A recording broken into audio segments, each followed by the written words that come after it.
Movie के start में हमें मैडी नाम की एक लड़की दिखाई जाती है जिसकी 13 इयर्स की एज में किसी इन्फेक्शन की वजह से बोलने और सुनने की एबिलिटी चली गई थी। इन शॉर्ट मैडी डेफ होती है। मैडी यहाँ काफी शांत इलाके में आई होती है जो कि जंगल में होता है। मैडी एक काफी सक्सेसफुल हॉरर राइटर होती है और इसी वजह से वो अक्सर शांत इलाकों में रहकर अपनी स्टोरी लिखा करती है। मैडी के पास में ही सैरा रहती है जो कि मैडी की बेस्ट फ्रेंड होती है। सैरा मैडी से अक्सर मिला करती है और उसकी जरूरत का सामान लाया करती थी। अब यहाँ सैरा मैडी को उसकी बुक वापस करती है। साथ ही वो उसकी बुक की काफी तारीफ करती है और कहती है कि उसे इस बुक की एंडिंग काफी पसंद आई है। अब वो दोनों काफी देर तक बातें करते हैं। तब मैडी उसे रात में रुकने का कहती है, लेकिन सैरा इस बात से इनकार कर देती है क्योंकि सैरा का ऑलरेडी उसके फ्रेंड के साथ कुछ प्लान होता है। और कुछ देर बाद सैरा वहाँ से चली जाती है। अब रात हो जाती है। मैडी अपनी राइटिंग कंटिन्यू करती है। इसी बीच वो क्रेग यानी कि वो अपने बेस्ट फ्रेंड को कॉल करती है, लेकिन वो कुछ सोचकर उसका कॉल कट कर देती है।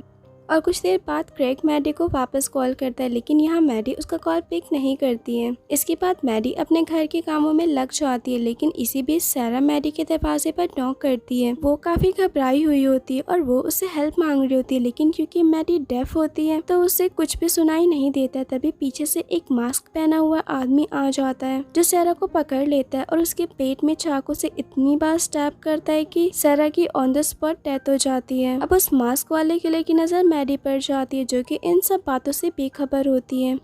इसके बाद वो किलर मैडी के दरवाजे पर नॉक करता है, लेकिन मैडी को कुछ भी सुनाई नहीं देता है और वो इस पर कुछ भी रिएक्ट नहीं करती है। ये देखकर वो किलर समझ जाता है कि मैडी डेफ है। दूसरी तरफ क्रेग फिर से मैडी को कॉल करता है, लेकिन मैडी उसका कॉल पिक नहीं करती। तभी पीछे से वो किलर मैडी पर अटैक करने ही वाला होता है कि तभी मैडी को उसकी एक फीमेल फ्रेंड का वीडियो कॉल आ जाता है, जिस पर मैडी कॉल को पिक करती है। ये देखकर वो किलर दूसरी तरफ छुप जाता है, लेकिन मैडी की फ्रेंड को वो किलर देख जाता है, जिस पर वो मैडी से इसके बारे में पूछती है, लेकिन वो लोग इस बारे में ज्यादा ध्यान नहीं देते। और कुछ देर बात करने के बाद मैडी अपने कैट के लिए खाना लेकर जाती है, लेकिन काफी ढूंढने पर भी उसे उसकी कैट नहीं मिलती है। तब मैडी वापस अपने काम में लग जाती है। तभी मैडी को उसके फोन से मैसेज आता है जो कि उसकी रिसेंट पिक्चर्स होती हैं। वो ये देखकर काफी ज्यादा डर जाती है कि आखिर उसकी लाइव फोटो उसी के फोन से कौन क्लिक कर रहा है। इसके बाद मैडी धीरे धीरे दरवाजे के पास जाकर चेक करती है, जहाँ उसे वही किलर मैडी के फोन के साथ दिखाई देता है। ये देखकर मैडी दरवाजे को जल्दी से बंद कर देती है। तभी वो किलर भी भागते हुए उसी दरवाजे की तरफ आता है, लेकिन इससे पहले ही मैडी सही वक्त पर दरवाजे को बंद कर देती है। अब मैडी सारे विंडो और दरवाजे को बंद कर देती है ताकि वो किलर अंदर ना आ सके। इसके बाद मैडी 911 पर कॉल करने जाती है, लेकिन तभी वो किलर घर की सारी लाइट्स बंद कर देता है, जिससे वाईफाई का कनेक्शन भी चला जाता है। ये देखकर मैडी बहुत ज्यादा डर जाती है। साथ ही उसे डाउट होता है कि कहीं ये उसका बेस्ट फ्रेंड क्रेग तो नहीं है, जिस पर वो दरवाजे पर लिपस्टिक से ही इस बात को लिखती है। तब वो किलर अपना मास्क हटाता है। ये देखकर मैडी और भी ज्यादा डर जाती है क्योंकि वो क्रेग नहीं होता है।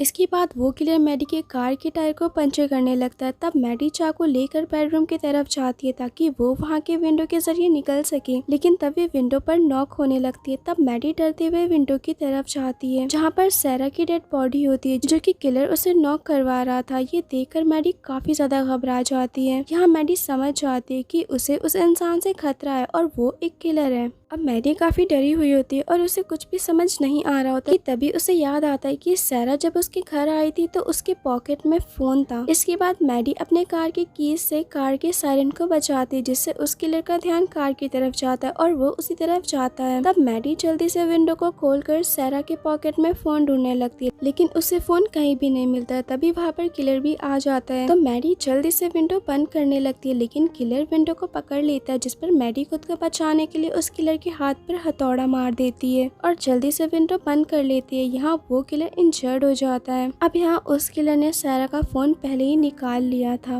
और सबसे बड़ी मुसीबत ये होती है कि मैडी डेफ होती है और उसे कुछ भी सुनाई नहीं देता है, जिसकी वजह से वो किलर किस जगह पर है उसका अंदाजा लगाना भी उसके लिए काफी मुश्किल होता है। मगर जब वो किलर दूसरी तरफ होता है तो मैडी बाहर निकल कर भागने की कोशिश करती है, लेकिन वो किलर उसे देख लेता है और क्रॉसबो से उस पर अटैक करता है, लेकिन मैडी इससे बच जाती है। और जब वो किलर क्रॉसबो को रीलोड कर रहा होता है तो मैडी जल्दी से उस जगह से भागकर घर के अंदर चली जाती है। इधर मैडी अपने घर के ऊपर वाले फ्लोर पर जाकर विंडो से बाहर रूफ पर आती है।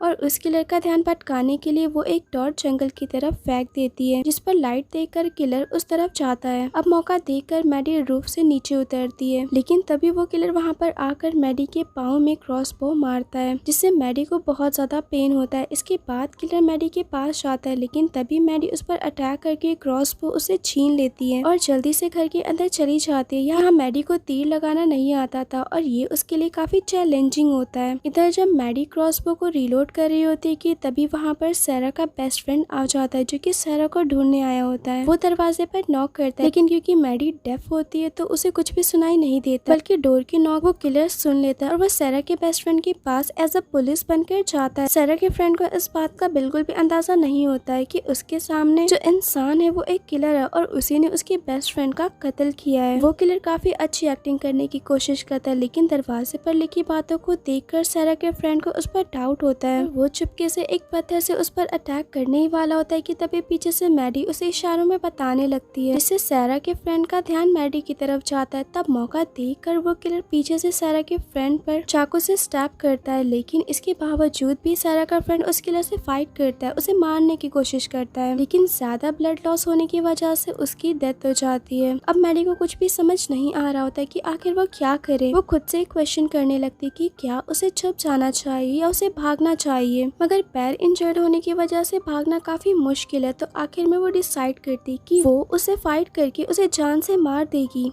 अब वो किलर जब मैडी के पेट के साथ होता है तभी मैडी उस पर क्रॉसबो से अटैक कर देती है, जो कि उस किलर के सीधा शोल्डर पर जाकर लगता है। ये देखकर मैडी जल्दी से घर के अंदर जाती है, लेकिन उसका हाथ दरवाजे में ही फंस जाता है, जिस पर उसका हाथ ही टूट जाता है। लेकिन इसके बावजूद भी मैडी हार नहीं मानती है, बल्कि वो उस किलर को मारने का चैलेंज करती है। ये देखकर वो किलर उस कांच को तोड़ने की कोशिश करता है। तब मैडी जल्दी से अपने लैपटॉप में उस किलर के बारे में लिख देती है, ताकि इन केस उसकी डेथ हो गई तो उसका मर्डर कौन है। इसके बाद मैडी जल्दी से एक चाकू लेकर वॉशरूम में छुप जाती है, लेकिन वहाँ पर पहले से ही वो किलर मौजूद होता है।